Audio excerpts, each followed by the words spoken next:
আমি বানাচ্ছি মাছের তরকারি। মাছটা কেটে ধুয়ে নিয়েছি, কড়াই বসিয়ে দিয়েছি। কড়াই গরম হয়ে গেছে, তেল দিয়ে দিচ্ছি। তেল গরম হয়ে গেছে, মাছগুলো দিয়ে দিচ্ছি। মাছগুলো লাল লাল করে ভেজে নেব।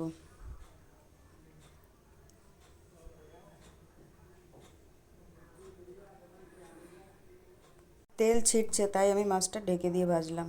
মাছ ভাজা হয়ে গেছে, মাছটা তুলে নিচ্ছি।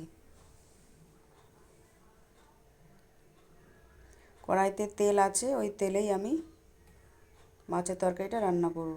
দিয়ে দিচ্ছি তেল, সামান্য জিরে,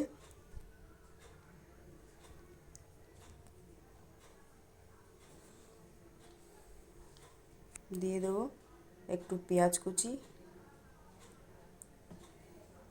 আমি পেঁয়াজ কুচির সঙ্গে মাছে বেগুন দেবো, সেই বেগুনটা ভেজে নেব। বেগুনটা দিয়ে দিচ্ছি।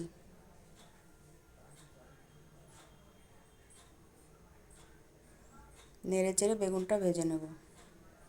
ওদিকে মশলাটা তৈরি করে নিচ্ছি।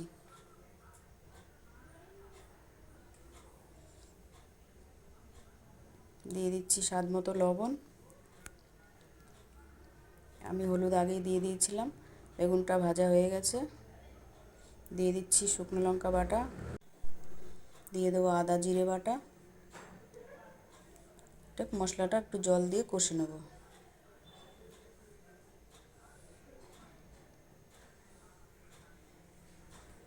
দিয়ে দেবো একটা টমেটো, কেটে রেখেছি টমেটো।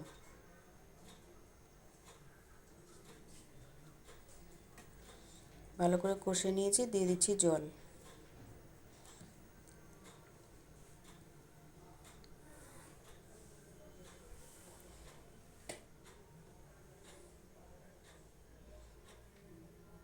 এবার দিয়ে দেবো রাঁধুনি বাটা। তোমরা কে কে তরকারিতে রাঁধুনি বাটা খাও কমেন্টে বলো আমাকে। আমার তো রাঁধুনি বাটা খুবই ভালো লাগে তরকারিতে। দিয়ে দেবো ধনেপাতা। আমার এই রেসিপিটা যদি তোমাদের ভালো লাগে কমেন্ট করো, শেয়ার করো, লাইক দিও। আমার চ্যানেলটাকে অবশ্যই সাবস্ক্রাইব করো। দিয়ে দেবো মাছগুলো।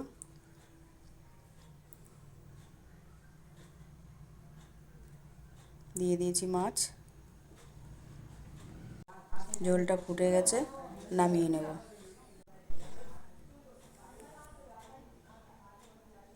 হয়ে গেছে আমার মাছের তরকারি। রাঁধুনি বাটা দিয়েছি, রাঁধুনি বাটার গন্ধটা খুবই সুন্দর হয়। নামিয়ে নিচ্ছি, তরকারিটা হয়ে গেছে।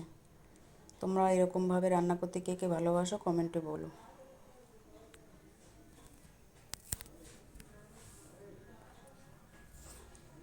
নামিয়ে নিচ্ছি তরকারিটা।